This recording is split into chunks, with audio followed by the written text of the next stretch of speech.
Dear students, আজ আমরা বুঝাবো তোমাদেরকে একটি সূত্র। সেটা হচ্ছে am supposed to have, is supposed to have, are supposed to have।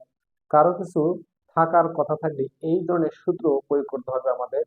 তো আমরা কথা না বলি, এবার মূল আলোচনা চলে আসি বোর্ডের দিকে। তো বোর্ডের দিকে যাওয়ার আগে একটি কথা না বলি না, অবশ্যই ভিডিওটি তোমরা শুরু থেকে শেষ পর্যন্ত ভালোভাবে দেখার চেষ্টা করবে। ইনশাল্লাহ অনেকটাই উপকৃত হবে। এই ধরনের ভিডিও পেতে তোমরা অবশ্যই আমার ক্যামেরায় চোখ রাখো। প্রতিনিয়তই তোমরা অনেক অনেক সূত্র যুক্ত তোমরা অবশ্যই ভিডিও পাবে ইনশাআল্লাহ। এবার আমরা মূল আলোচনা চলে আসি।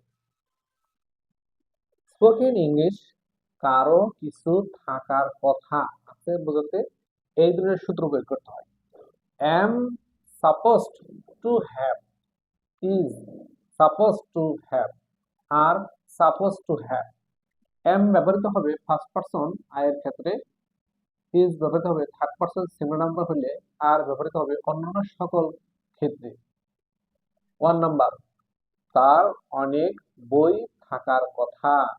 হি is supposed to have many books.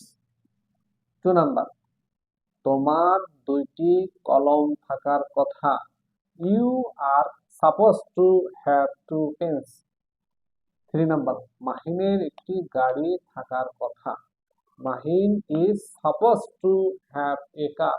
আবার বলছি ডিয়ার স্টুডেন্টস, 1 নাম্বার, তার অনেক বই থাকার কথা। He is suppose to have many books. 2 number, তোমার 2টি কলম থাকার কথা। You are suppose to have 2 pens. 3 number, মাহিনের একটি গাড়ি থাকার কথা।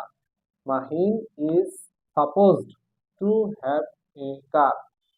ডিয়ার স্টুডেন্টস, এই ধরনের সূত্রযুক্ত আরো সেন্টেন্স পেতে গেলে শিখতে গেলে অবশ্যই আমার ক্যামেরায় চোখ জুড়ে থাকবে। প্রতিনিয়তই তোমরা এই ধরনের ভিডিও পাবে ইনশাল্লাহ। যার নয়, আবার দেখা হবে অন্য কোনো ভিডিওর অংশ বিশেষ নিয়ে, অন্য কোনো সূত্র নিয়ে তোমাদের সামনে হাজির হবো। সে পর্যন্ত তোমরা ভালো থাকো, সুস্থ থাকো। Thank you all.